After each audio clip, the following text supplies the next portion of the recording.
Hello students, अगर आप हमारे इस चैनल आरबीएस फिजिक्स पर पहली बार आए हैं तो सब्सक्राइब करना ना भूलें, बेल आइकन दबाएं, ऑल करें, जिससे कि हमारे वीडियो के अपलोड होते ही इसके नोटिफिकेशंस आपको मिल जाएं। गुणन गति पढ़ रहे हैं हम लोग और बिना फिसले लुढ़कते पिंड के बारे में हम लोगों ने पढ़ा भी है। किसी आनत तल पर भी बिना फिसले लुढ़कते पिंड की शर्तें क्या हैं, और कोई समतल तल है तो उस पर बिना फिसले लुढ़कने की शर्त क्या है।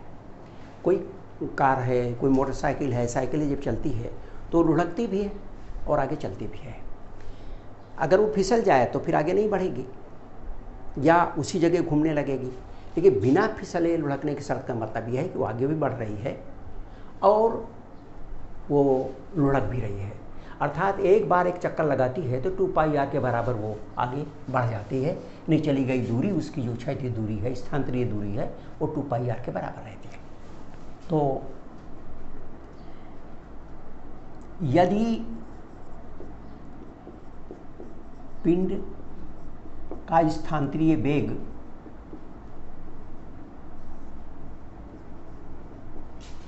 v कोणीय वेग ओमेगा जड़त्वाघूर्ण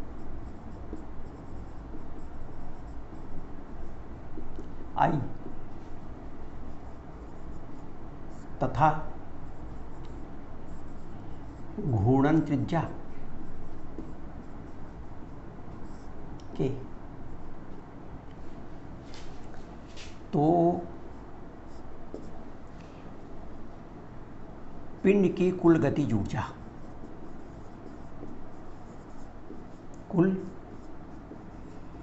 गतिज ऊर्जा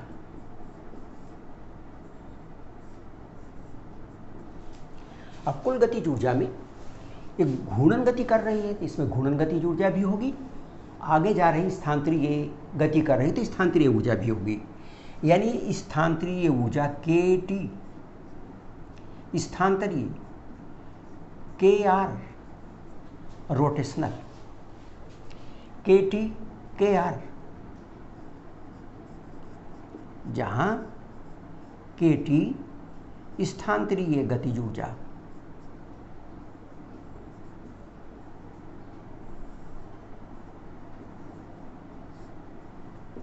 और जो kr है वो घूम रही है तो घूर्णन गतिज ऊर्जा kr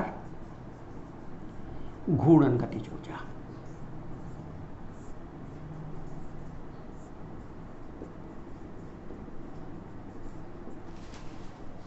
kr घूर्णन गतिज ऊर्जा। अब यहां पर जो देखना है वो ये देखना है कि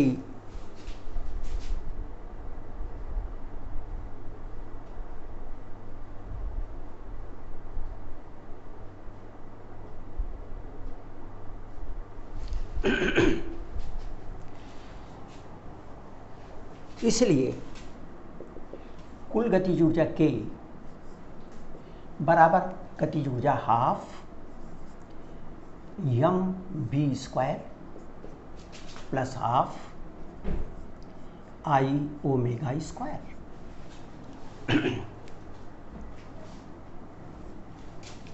या K इक्वल टू, ये गतिज ऊर्जा है, टोटल गतिज ऊर्जा K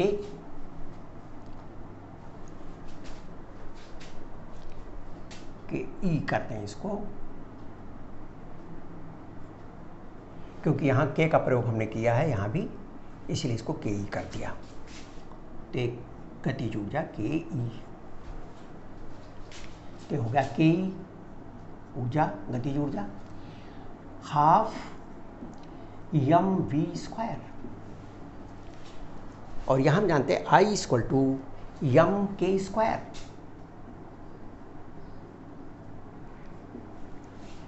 omega equal to v² upon r², चूंकि omega equal to v upon r,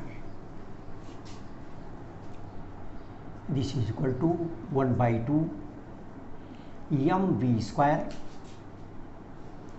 M V square को कॉमन ले लिया तो आपका बचा 1 plus K square upon R square. ये टोटल गतिज ऊर्जा है किसी बिना फिसले लुढ़कते हुए किसी भी वस्तु की टोटल गतिज ऊर्जा।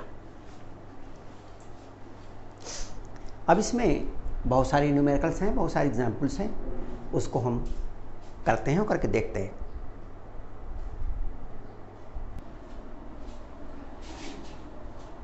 किसी आनत तल के शीर्ष से समान द्रव्यमान के वलय, डिस्क, खोखला बेलन, ठोस गोला, खोखला गोला एक साथ छोड़े जाते हैं। वो आनत तल है, एक साथ छोड़े गए। ये तली में किस क्रम से पहुंचेंगे, यानी कौन पहले पहुंचेगा, कौन उसके बाद पहुंचेगा, कौन उसके बाद पहुंचेगा। सबसे ज्यादा वेग किसका होगा, नीचे पहुंचने पर तली में किसका वेग सर्वाधिक होगा, किसकी गतिज ऊर्जा अधिक होगी, गतिज ऊर्जा अधिक होगी। ये चीजें हमें याद करना है। तो सबसे पहले ये खोखला बेलन है, वलय है, डिस्क है, ठोस बेलन है, खोखला गोला है, ठोस गोला है। हमने देखा है कि जो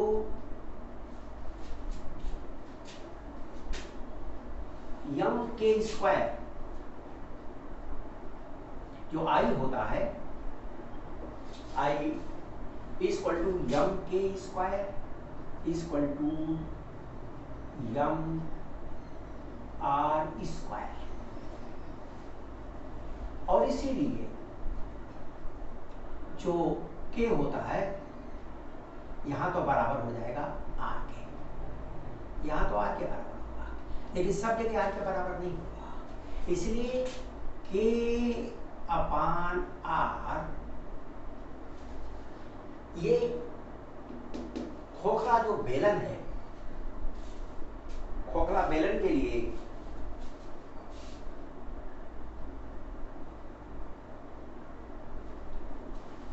क्योंकि खोखले बेलन और वलय इन दोनों के लिए बराबर होता है एम आर स्क्वायर, इसलिए इसके लिए भी के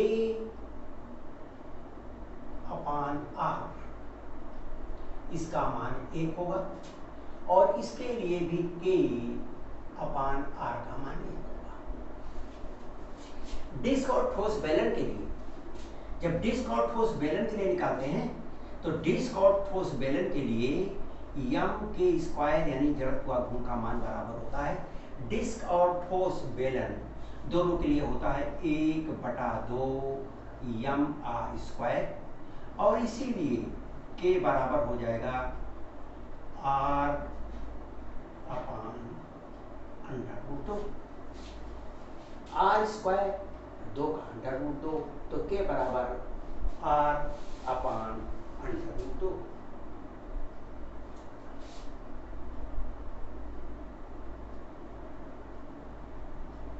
तो इसलिए के बराबर आर अपान √2, और इसलिए डिस्क और इसके लिए बल्कि के स्क्वायर अपान आर स्क्वायर का मान हम निकालते हैं। यह है K square upon R square, के स्क्वायर अपान आर स्क्वायर, इसलिए इसके लिए के स्क्वायर अपान आर स्क्वायर, इसका मान हो जाएगा 1/2 इक्वल टू 0.5, और इसके लिए भी के स्क्वायर अपान आर स्क्वायर, इसका मान हो जाएगा 0.5। ये दोनों के लिए हो जाएगा। डिस्क और ठोस बेलन के लिए, खोखला गोला के लिए, खोखले गोले में होता है 2/5, इसलिए खोखला गोला के लिए के स्क्वायर अपान आर स्क्वायर का मान आएगा 2/5 यानी 0.4, और इसी प्रकार ठोस 2/3 खोखला गोला है, खोखले गोले के लिए 2/3। जब खोखले गोले के लिए निकालेंगे तो खोखले गोले के लिए आएगा K square upon R square equal to 2/3, और इसका मान निकालेंगे तो आएगा 3×6 = 18 और 3×6 = 18, और इसी प्रकार ठोस गोला के लिए के स्क्वायर अपान आर स्क्वायर, इसका मान आएगा 2/5 यानी 0.4। अब ये इनके मान हैं के स्क्वायर अपान आर स्क्वायर। इसकी हमको जरूरत इसलिए है क्योंकि जो ये निकालेंगे इनमें हमको के स्क्वायर और आर स्क्वायर के अनुपात की जरूरत है। चूंकि त्वरण आनत तल पर त्वरण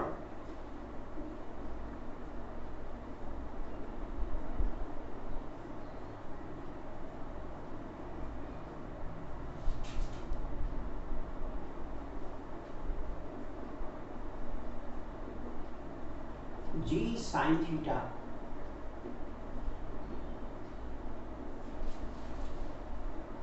ये हम लोगों ने निकाला, जी sine theta upon 1 plus K square upon R square. अब यहां ध्यान से देखें, के स्क्वायर आर स्क्वायर का मान जहां ज्यादा होगा, इसका मान ज्यादा होगा तो ए का मान कम होगा। के स्क्वायर अपान आर स्क्वायर का मान यदि अधिक होगा तो त्वरण का मान कम होगा। के स्क्वायर अपान आर स्क्वायर का मान अधिक तो ए का मान कम होगा।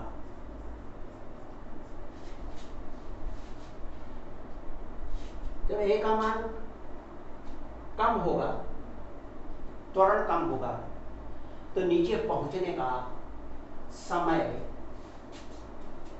ज्यादा लगेगा, तो ए का मान कम होगा तथा नीचे पहुंचने का समय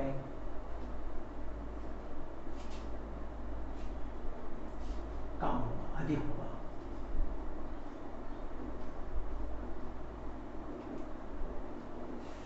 तो यहां पर आप देखें, खोखला बेलन का एक है, बले का भी एक है, ये सर्वाधिक है। डिस्क का 0.5 है, ठोस बेलन का भी 0.5 है, बराबर है। खोखला गोला का 0.66 है और ठोस गोला का 0.4 है। इसलिए सबसे जो कम है K square upon R square वो है 0.4 यानी ठोस गोला। अगर ठोस गोले के लिए सबसे कम होगा तो ए का मान सर्वाधिक होगा। तो ठोस गोले के लिए इसलिए ए का मान ए सबसे कम ये है।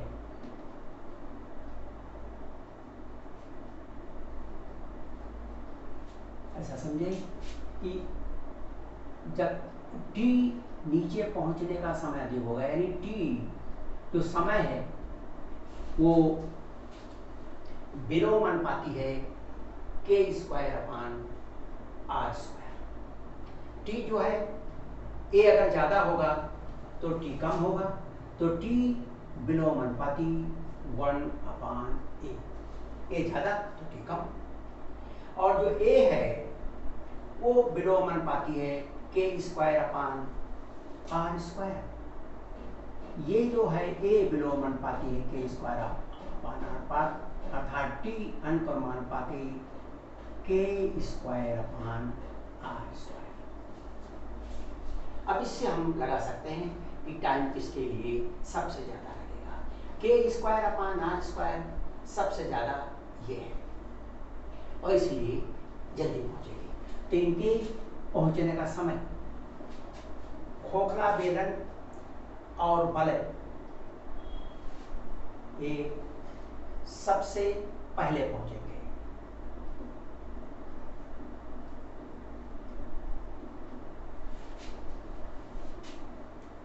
फिर उसके बाद खोखला गोला पहुंचेगा।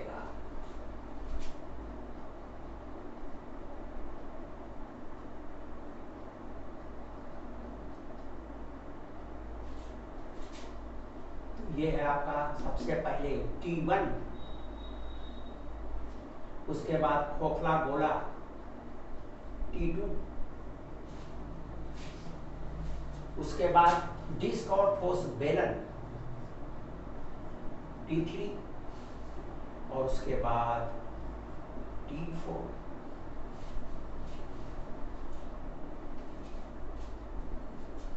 और इसीलिए सबसे पहले T1, यानी T1 जो होगा K का मान सबसे ज्यादा है, इसे A का मान सबसे कम होगा।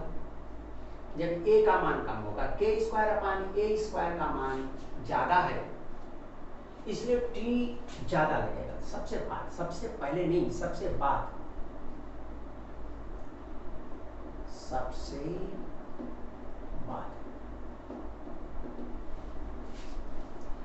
तो ध्यान रखें, K square upon R square का मान सबसे ज्यादा, तो T का मान भी ज्यादा।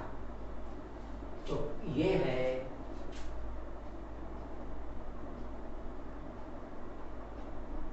सबसे पहले, इसका मतलब T1, चलिए T1 K square upon R square ज्यादा है, A कम होगा, T1 ज्यादा होगा। T1 सबसे ज्यादा, उसके बाद T2, उसके बाद T3 और उसके बाद T4।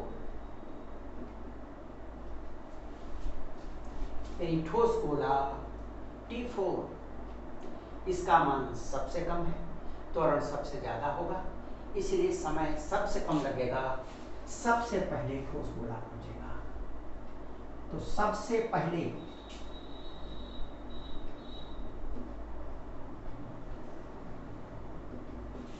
और सबसे बाद,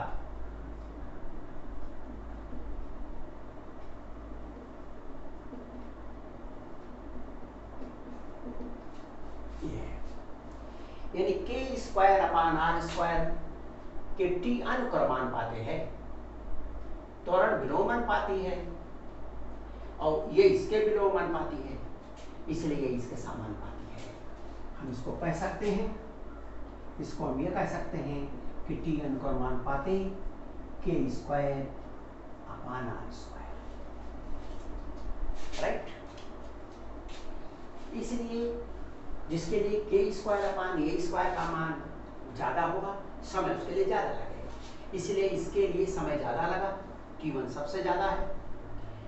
उसके बाद फिर आता है 0.66, उसके बाद जो समय लगेगा वो T2 लगेगा। 0.5 उससे भी कम है, उससे कम से समय लगेगा वो T3 लगेगा, और T4 सबसे कम लगेगा, यानी ठोस गोला सबसे पहले पहुंचेगा। ये तो हुआ इनके पहुंचने का क्रम क्या है, इसके आधार पर हम इनको कैलकुलेट कर लेंगे। फिर पूछा है किसका वेग सर्वाधिक होगा। वेग v बराबर √2gh अपान 1 plus K square upon R square. ये सूत्र भी वैसा ही है।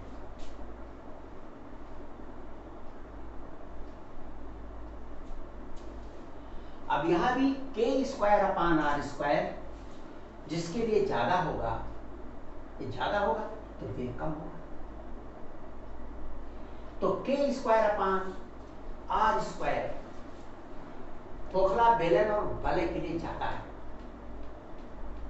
तो खोखला बेलन और बल्ले, इसलिए खोखला बेलन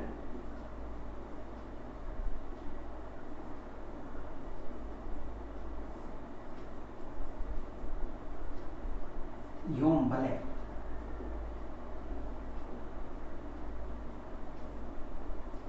का वेग, ये सबसे ज्यादा वेग कम, वेग सबसे कम,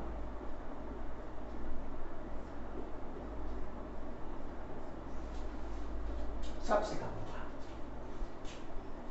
और ठोस गोला का ये सबसे कम है, ठोस गोले का वेग सबसे ज्यादा।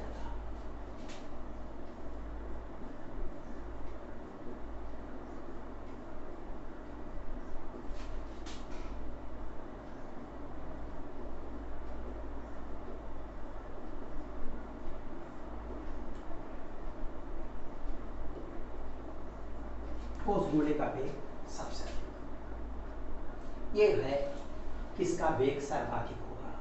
खोखला बेलन बल्ले का वेग सबसे कम होगा, सबसे कम, क्योंकि इसके लिए k square upon r square का मान सर्वाधिक है, ज्यादा होगा तो वेग का मान कम हो जाएगा। और यहाँ पर ठोस गोले का वेग सबसे अधिक होगा, क्योंकि इसका मान कम है तो ये कम हो जाएगा, इसलिए वेग का मान अधिक होगा, विलोपन। फिर पूछा है किसकी गतिज ऊर्जा अधिक होगी। गतिज ऊर्जा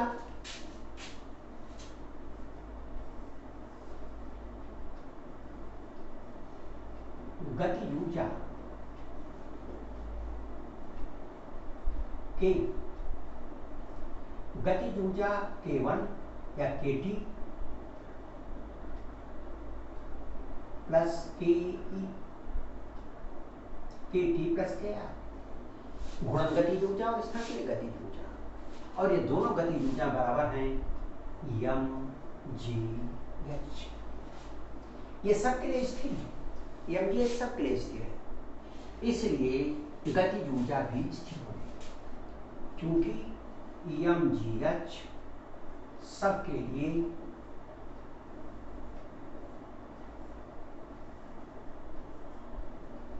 स्थिर है, और इसीलिए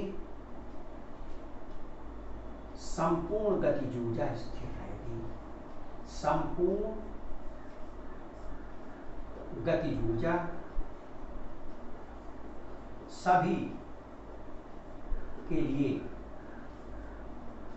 समान होगी। कितनी होगी? mgh। लेकिन घूर्णन गतिज ऊर्जा और स्थानांतरित गतिज ऊर्जा सबकी अलग अलग हो सकती है, परंतु घूर्णन एवं स्थानांतरित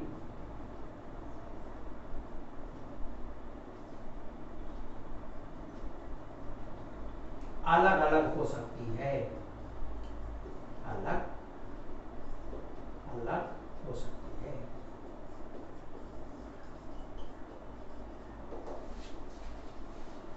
घूर्णन एवं स्थानांतरित अलग अलग हो सकती है, अलग अलग हो सकती है। तो ये हो गया पहला क्वेश्चन इसमें का।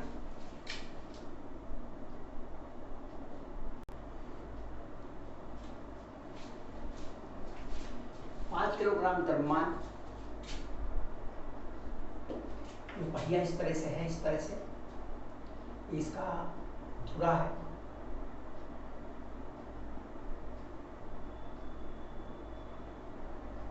इसके ऊपर डोरी लपेटी हुई है, इस तरह से, इस तरह से इस पर डोरी लपेटी हुई है पहिए। ये डोरी है, 2 न्यूटन का बल लगाकर डोरी को खींचा जाता है।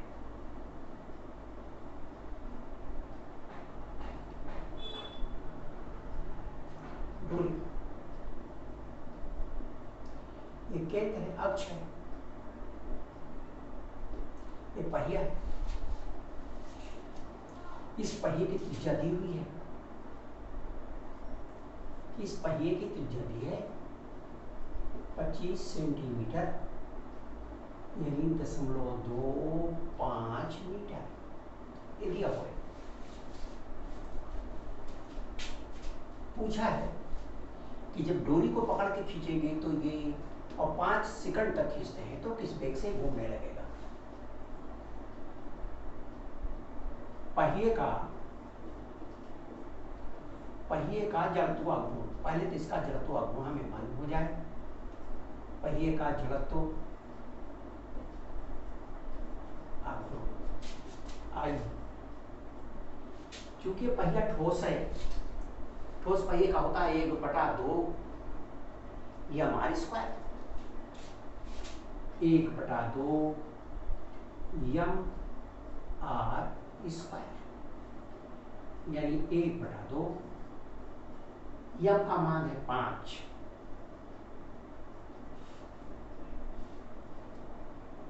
और r² है 0.25 × 0.25 हाफ m² हम इसको पूरा कर लेते हैं तो ये हो जाएगा 6 to 5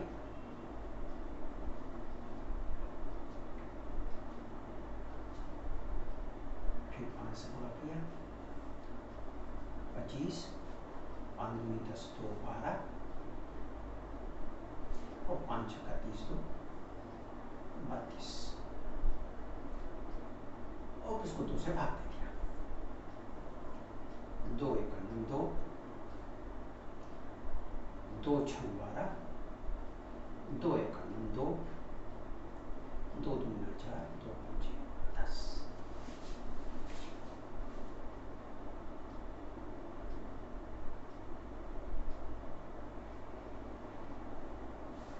अब इसको इतना दशमलव निकालने की जरूरत नहीं है, इसको हम ऐसे कर देते हैं, वो ज़्यादा अच्छा हो जाएगा। इसको हम लिखते हैं 5 ऊपर आएगा, नीचे आया 2, 0.25 का हुआ 4, 1/4 और 1/4 यानी ये हुआ 1/2 5 × 1/4 × 1/4 और ये इसकी वैल्यू आई 5/16 दूनी 32 किलोग्राम मीटर स्क्वायर। यह पहिए का जड़त्व हो गया। पहिए का जड़त्व 5/32 किलोग्राम मीटर स्क्वायर। अब इसका हम इसके घुमाने के लिए बल आघूर्ण कितना लगता है। जब हम डोरी को खींचते हैं तो बल तो 2 न्यूटन का लगता है और जब इसके किनारे से डोरी से खींचेंगे तो इसके केंद्र से उस बल तक का जो दूरी है यानी इसकी त्रिज्या वो दूरी हुई और यह बल हुआ। बल गुणे इसकी त्रिज्या बराबर इसके ऊपर लगने वाली ऐंठन या बल आघूर्ण। इसलिए पहिए पर बल आघूर्ण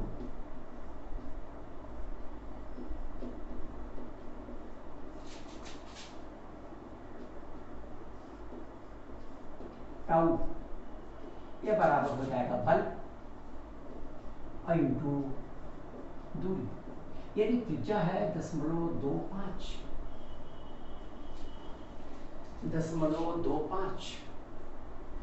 r इंटू f = 2। ये आपका हो गया 0.5 न्यूटन मीटर। और इसीलिए इसमें कोणीय त्वरण कितना पैदा होगा, इसीलिए कोणीय त्वरण अल्फा, कोणीय त्वरण अल्फा ठीक वैसे ही होगा जैसे बल बराबर होता है m × e × a, स्थानांतरीय त्वरण बराबर f/, इसलिए कोणीय त्वरण जो होगा वो बराबर हो जाएगा τ/i, क्योंकि घूर्णन गति में बल की जगह बल आघूर्ण, द्रव्यमान की जगह जड़त्व आघूर्ण। कोणीय त्वरण बराबर हुआ τ अपान आई, टाउ बराबर 0.5 और आई 5/32।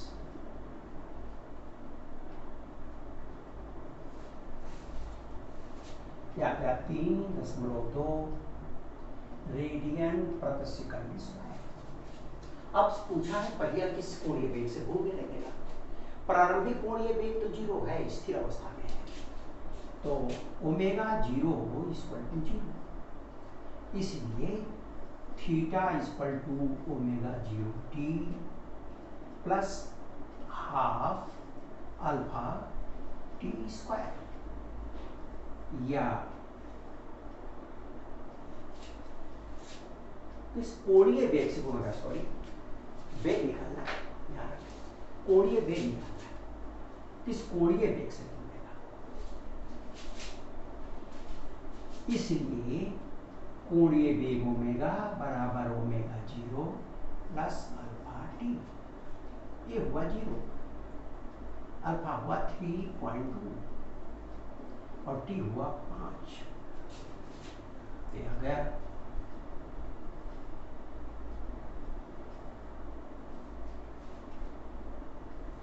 16 रेडियन प्रति सेकंड, यही है कोणीय वेग।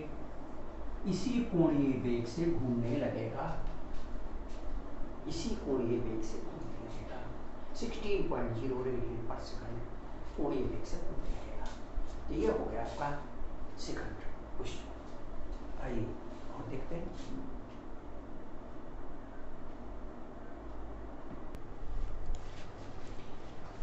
हम लोग ये क्वेश्चन है जो करते हैं, 5 किलोग्राम द्रव्यमान एवं 25 सेंटीमीटर त्रिज्या का एक ठोस पहिया अपने क्षैतिज अक्ष के परितः घूम सकता है। पहिए पर डोरी लिपटी है, डोरी के 2 न्यूटन बल से खींचा जाता है, 5 सेकंड तक खींचा जाता है, डोरी को खींचा जाता है। पहिया किस कोणीय वेग से घूमने लगेगा। अब ये इसका अक्ष है, क्षैतिज अक्ष, जिस पर यह पहिया घूम सकता है। और इस पहिए के इस रिम पर एक डोरी लपटी है, उसको हम खींचते हैं 5 सेकंड तक 2 न्यूटन बल लगा के, तो ये इस पर बलाघूर्ण लगेगा और पहिया घूमने लगेगा। तो पहिए का जड़त्वाघूर्ण निकाल लेते हैं। पहिए का जड़त्वाघूर्ण आई बराबर हाफ एम आर स्क्वायर। ठोस है पहिया इसलिए हाफ होगा। इसका हमने मान रखा 1/2, 5 किलोग्राम 0.25 इसकी त्रिज्या है। इसको कैलकुलेट करते हैं तो 0.25 को हमने 1/4 रखा, इसको भी 1/4 रखा, तो इसका मान 5/32 किलोग्राम मीटर स्क्वायर आएगा। अब पहिए पर बल आघूर्ण निकालते हैं। बल आघूर्ण यानी बल तो 2 न्यूटन का लगा और केंद्र के सापेक्ष इसकी दूरी, लंबवत दूरी यहाँ से यहाँ तक की जहाँ बल लग रहा है ये है 25 सेंटीमीटर यानी आर। तो आर पहिया का त्रिज्या गुणे उस पर की परिधि पर लगने वाला बल 0.25 सेंटीमीटर इंटू 2 बराबर 0.5 न्यूटन मीटर। अब यहाँ देखिए कोणीय त्वरण, कोणीय त्वरण अल्फा बराबर टाउ अपान आई। हम जानते हैं एफ बराबर एम में स्थानांतरीय गति में, और इसलिए त्वरण बराबर होता है एफ अपान एम, बल बटा द्रव्यमान। घूर्णन गति में यही त्वरण बराबर होता है कोणीय त्वरण बराबर बलाघूर्ण बटा जड़त्वाघूर्ण। तो ये आ गया 0.5 और बटा 5/32, तो आया 3.2 रेडियन पर सेकंड स्क्वायर। यहाँ पर हमको निकालना है डोरी 2 न्यूटन के बल से 5 सेकंड तक खींची जाती है, तो किस वेग से घूमने लगेगा। प्रारंभिक वेग तो इसका 0 है, omega equal to omega 0 plus alpha T. Omega 0 है, अल्फा 3.2 और टी बराबर 5 सेकंड। टी बराबर 5 सेकंड दिया हुआ है, 5 सेकंड, और इसीलिए ओमेगा इक्वल टू 16.0 रेडियन पर सेकंड। 16.0 रेडियन प्रति सेकंड, इसी वेग से वो पहिया घूमने लगेगा।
अब देखिए हमको ये निकालना 9 इंटू 10⁻⁻31 किलोग्राम का एक इलेक्ट्रॉन नाभिक के परतः 2 अंगस्ट्राम त्रिज्या की वृत्तीय कक्षा में 10⁻6 मीटर पर सेकंड की चाल से घूमता है।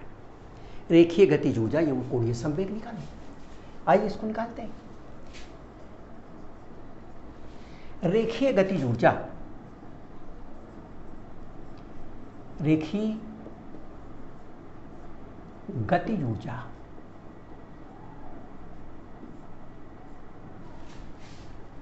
रेखीय गतिज ऊर्जा KT बराबर हाफ mv²। हाफ m है 9 इंटू 10⁻⁻31 और v का मान है 10⁻6 इंटू 10⁻6।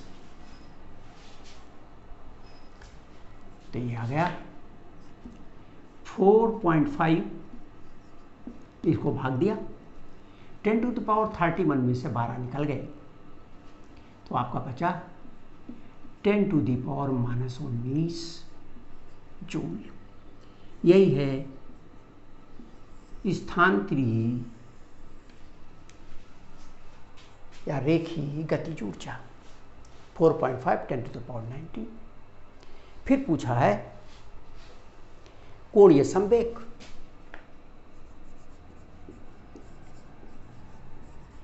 कोणीय संवेग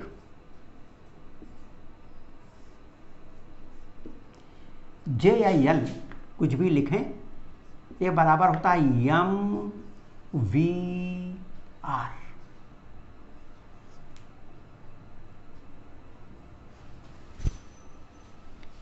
m इलेक्ट्रॉन का m है 9 इंटू 10⁻⁻31, v 10⁻6 और जिस त्रिज्या पे घूमता है वह 2 अंगस्ट्राम 10⁻⁻10 मीटर। तो ये आ गया 18 10⁻31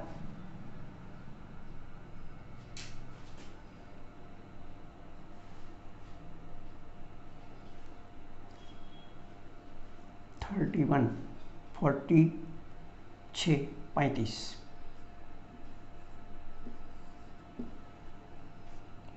ये आ गया आपका L बराबर 1.8 10⁻⁻34 किलोग्राम मीटर स्क्वायर प्रति सेकंड।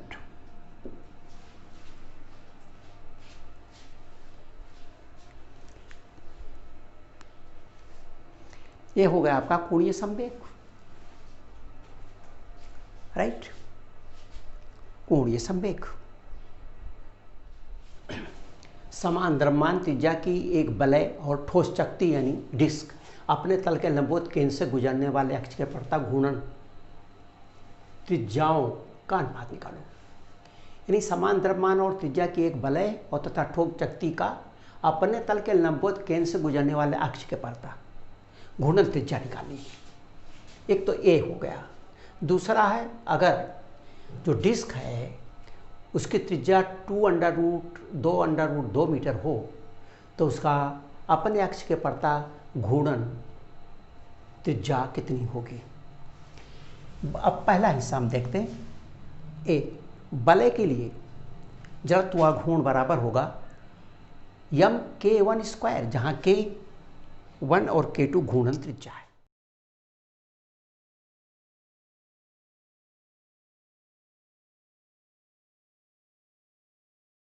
वीडियो देखने के लिए बहुत बहुत धन्यवाद।